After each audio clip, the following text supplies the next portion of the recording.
To survive, our cells constantly import nutrients from the outside world.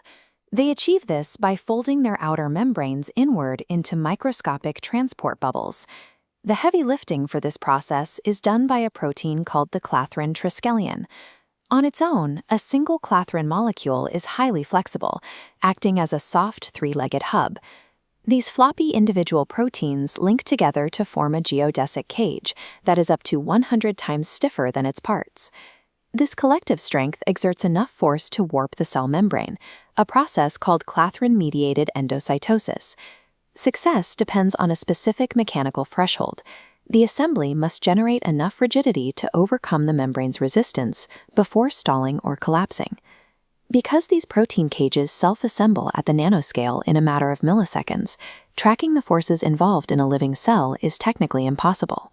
Panel F tracks the start and the end, but the physical struggle in between remains invisible. This figure illustrates the results of a hybrid kinetic Monte Carlo simulation designed to solve that problem. By modeling the energy and curvature of the assembly, scientists can track three distinct outcomes: a flat plaque, an aborted pit, or a fully closed vesicle. The simulation data shows that clathrin stiffness is a property that emerges from the growth process itself, evolving and strengthening as the lattice matures. The assembly begins on the cell membrane, where clathrin proteins link their legs into a relatively flat, open lattice. Once connected into this web, the proteins lose their ability to bend freely. Because they are part of a unified lattice, any shift in curvature now requires stretching or compressing the entire network, leading to a phenomenon called geometry-induced stiffening. Panel F tracks this transition in real time. The scale shows an exponential rise in effective bending rigidity as more protein hubs connect to the lattice. As the coat approaches full closure, rigidity peaks. The once flexible molecules have locked into an unyielding shell.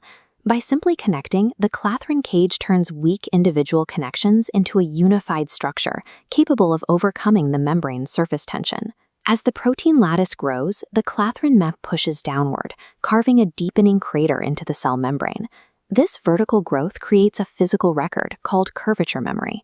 Every time a new clathrin protein joins the lattice, it locks in the specific curvature of the membrane present at that exact moment. Older proteins at the top edges retain a flatter geometry, while newer proteins at the bottom lock in a tighter curve. This creates intense mechanical prestress.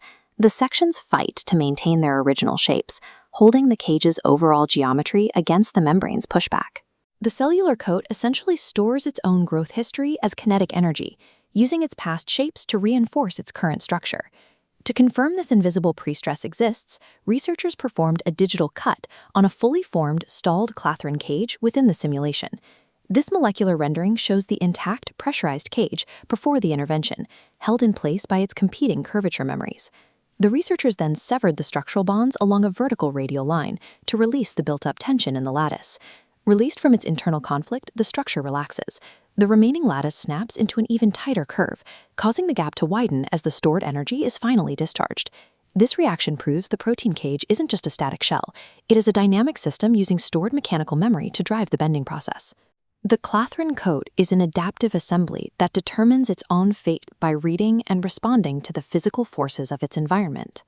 Identifying these mechanical gates, like connectivity and prestress, explains how pathogens gain entry.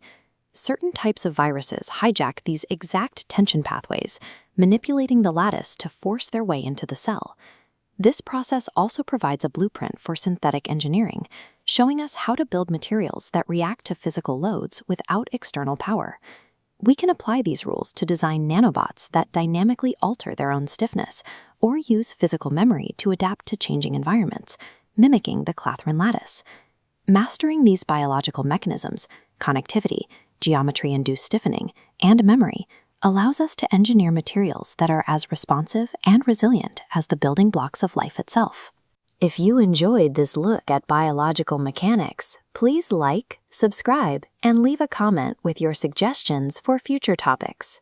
Today's video was brought to you by Synestex Systems LLC, founded by Shane Persinger,